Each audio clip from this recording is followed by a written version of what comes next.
Assalamualaikum warahmatullahi wabarakatuh. Pemirsa dimanapun Anda berada, izinkan saya memperkenalkan diri. Saya Imam Bahari Raharja, Sarjana Pendidikan, Guru Mata Pelajaran Fisika di SMA Al-Huda Boarding School Tuban, salah satu SMA swasta berbasis pondok pesantren yang berada di kota Tuban. Saat ini saya sedang menjalani pendidikan profesi guru kategori kedua tahun 2022 di kampus Universitas Jember. Salah satu kegiatan yang harus saya laksanakan adalah melakukan pembelajaran dan mendokumentasikannya dalam bentuk video. Berikut merupakan video pembelajaran saya. Semoga berkenan, selamat menyaksikan. Assalamualaikum warahmatullahi wabarakatuh. Waalaikumsalam warahmatullahi wabarakatuh. Selamat pagi anak-anak. Pagi. Alhamdulillah pada pagi hari ini kita dapat bertemu kembali untuk melaksanakan pembelajaran. Sebelum kita mulai, saya mau nanya dulu, ada yang tidak hadir nggak hari ini? Siapa yang tidak hadir? Rizky, sama? Dava. Oh iya, Dava. Kenapa ini? Banyak sakit. Untuk teman-teman yang sakit, kita doakan sambil kita berdoa bersama. Saya minta salah satu untuk memimpin doa. Kita melakukan pembelajaran, alangkah baiknya kita berdoa. Doa mulai. Doa selesai. Baik, terima kasih Faiz. Oke, sebelum saya mulai seperti biasa, saya akan membahas dulu tentang yang kita bahas terakhir kemarin. Kemarin itu kita membahas kalor dan hubungannya dengan massa. Terus ada juga kalor jenis. Oke, nah kesimpulannya apa? Kelihatannya tadi Andika menjawab. Kesimpulannya apa? Semakin besar massa, semakin besar kalor zat yang dibutuhkan. Oke, selain itu ada lagi nggak yang kita sebutkan? Oke, Brian apa? Semakin besar kalor jenis suatu zat, maka semakin besar kalor yang dibutuhkan untuk mengubah suhu zat tersebut. Kalau minyak, kalor jenisnya kecil, dia dikasih api yang sama dengan api yang diberikan ke air, dia lebih cepat menjadi panas. Oke ya, ini yang kemarin kita bahas. Oke, terima kasih. Nah, sebelum kita mulai, saya akan membacakan tujuan pembelajaran hari ini. Kamu bisa perhatikan di proyektor ya. Yang pertama nanti kita akan menganalisis pengaruh kalor terhadap perubahan wujud benda. Selain itu kamu juga akan merancang, melakukan dan menyajikan percobaan tentang pengaruh kalor terhadap perubahan wujud benda.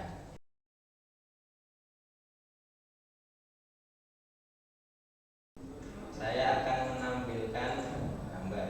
Sudah terlihat ya?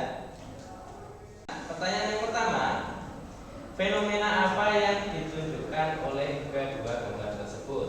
Oke, Krisna. Es kutub yang mencair dan es yang membeku di mobil. Oke, pertanyaan selanjutnya, jelaskan bagaimana masalah yang terjadi pada gambar pertama dan apa yang menyebabkannya. Oke, Rizal. Gambar pertama ini kutub utara mencair yang disebabkan oleh kenaikan suhu oleh pemanasan global. Yang gambar kedua sekarang, bagaimana yang terjadi ke gambar kedua dan apa yang menyebabkannya? Siapa? Oke, Arif. Masalahnya karena uap air yang membeku. Oke, pertanyaan yang terakhir, bagaimana mengatasi kedua masalah tersebut? Siapa? Oke, Baris. Yang pertama yang di kutub utara itu melakukan pencegahan, langkah-langkah pencegahan pemanasan global. Oke. Dan yang kedua, mobil yang membeku dicairkan esnya. Oke, terima kasih untuk yang sudah menjawab. Tepuk tangan buat kita semua.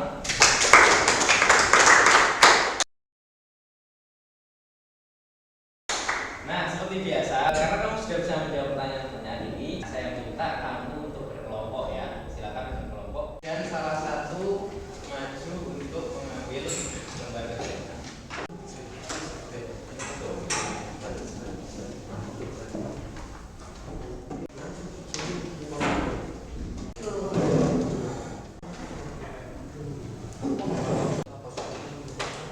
Nah, kamu buka ini percobaan pengaruh kalor pada perubahan wujud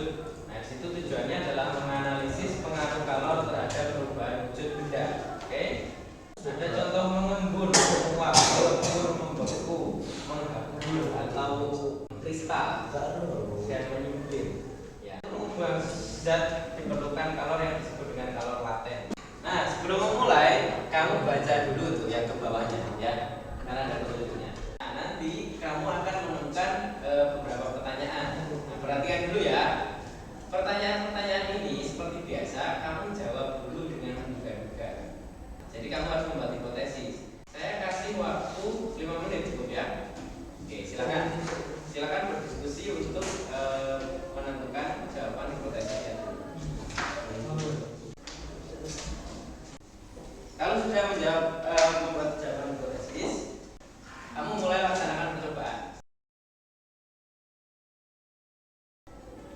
Untuk percobaannya saya kasih waktu 15 menit ya. Nanti kamu akan menemukan tampilan seperti yang ada di proyektor. Sambil kamu melaksanakan percobaan, saya akan keliling-keliling untuk sekalian menilai bagaimana kamu melaksanakan percobaan. Oke, silakan dilanjutkan. Kalau ada yang perlu ditanyakan, boleh angkat tangan ya.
Yang variasi masanya, bajunya nanti harus sama. Ini apa? Ini pada cair dulu, ini pada cair, masanya disamakan, suhunya dibedakan. Ini sebaliknya, masanya dibedakan, suhunya disamakan. Bukan ini proses pengubah 0,5 kalor. Oke, sudah bisa semua ya? Sudah menjawab pertanyaannya, sudah melaksanakan diskusi pertanyaannya ya. Kelompok 1, jawabannya sudah lengkap? Sudah Pak. Ya, kelompok 2? Ya, kelompok 3, kendala? Sudah menjawab pertanyaannya? Sudah. Oke, kalau sudah, saya minta salah satu untuk maju. Diperkenalkan dulu anggotanya. Assalamualaikum warahmatullahi wabarakatuh. Waalaikumsalam warahmatullahi wabarakatuh. Perkenalkan, nama saya Rizky Zulfikar dari kelompok 1. Nama saya Andika dari kelompok 1 juga. Nama saya Hendra Kurniawan dari kelompok 1. Semakin besar perubahan suhu zat, semakin besar pula kalor yang diperlukan untuk merubah wujud zat tersebut. Semakin besar massa zat, semakin besar pula kalori yang diperlukan untuk merubah wujud zat tersebut. Perubahan kalor terjadi pada proses perubahan wujud dari cair menjadi padat. Pada proses tersebut, suhu akhir lebih kecil dari suhu awal. Penerimaan kalor terjadi pada proses perubahan wujud dari padat menjadi cair atau mencair. Pada proses tersebut, suhu akhir lebih besar dari suhu awal. Pada proses perubahan wujud benda baik menerima maupun melepas kalor. Jika massa zat yang akan berubah wujudnya semakin besar, maka kalor yang diperlukan juga semakin besar. Begitu pula dengan perubahan suhu yang diinginkan. Jika menginginkan perubahan suhu yang semakin besar, maka kalor yang dibutuhkan juga semakin besar.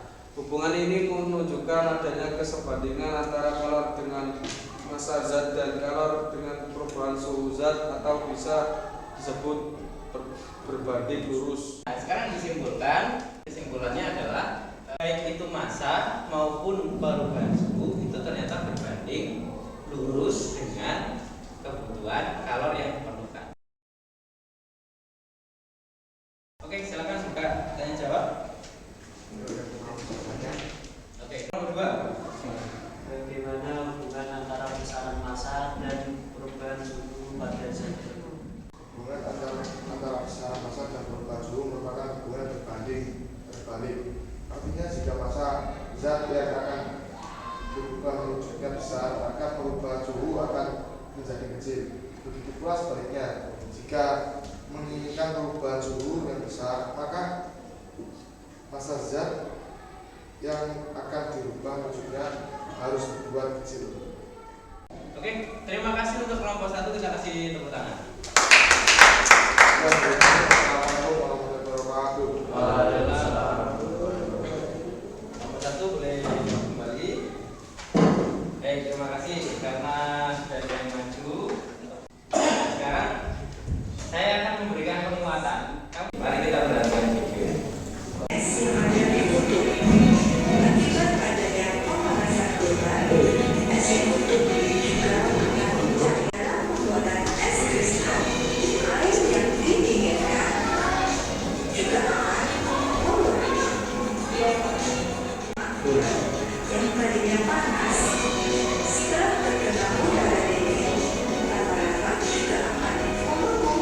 Video tadi sesuai nggak dengan yang telah kamu laksanakan? Sesuai. Oke.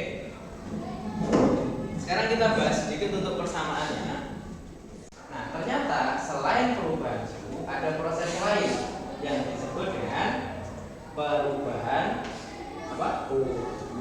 Perubahan wujud.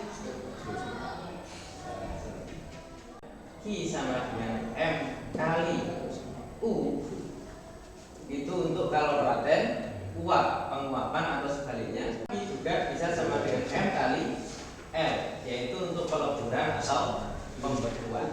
Ternyata Q itu tidak hanya sama dengan M kali C kali delta T, ya, tapi ada juga plus M kali L atau plus M kali L. Kalau pada proses perubahan suhu belum tentu terjadi perubahan wujud, tapi kalau pada proses perubahan wujud sudah pasti terjadi proses perubahan suhu. Karena dari posisi A ke posisi B itu kan miring, ya. Nah, perubahan ini dikatakan proses perubahan suhu. Kemudian dari B ke C suhunya tetap 0. Jadi pada 0 derajat Celcius itu es akan berubah menjadi naik. Kemudian dari C ke D naik lagi sampai 100 derajat Celcius biasa. Nah, sekarang C ke D, D ke E. Yang terakhir D ke E ini adalah perubahan wujud dari air menjadi gas. Nah, seperti ini urut-urutannya ya. Sampai sini ada yang perlu ditanyakan? Sudah cukup jelas? Kalau sudah cukup jelas seperti biasa, saya akan berikan latihan soal ya. Silakan. Ini bisa dibagi.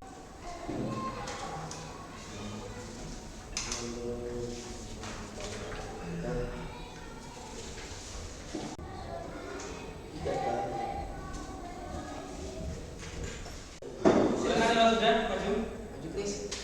Habis. Ya, bisa. Silakan. Sudah ya, berarti kita kasih Krisna. Tepuk tangan buat Krisna. Oke. Sebelum saya akhiri, saya akan sampaikan untuk pengumuman selanjutnya kita akan membahas tentang campuran dari satu zat dengan zat yang lain. Nah, itu yang akan kita bahas di pembahasan selanjutnya atau biasanya disebut dengan asas. Oke. Kalau sudah tidak ada yang ditanyakan, saya minta kumpulkan videonya. Sudah semua?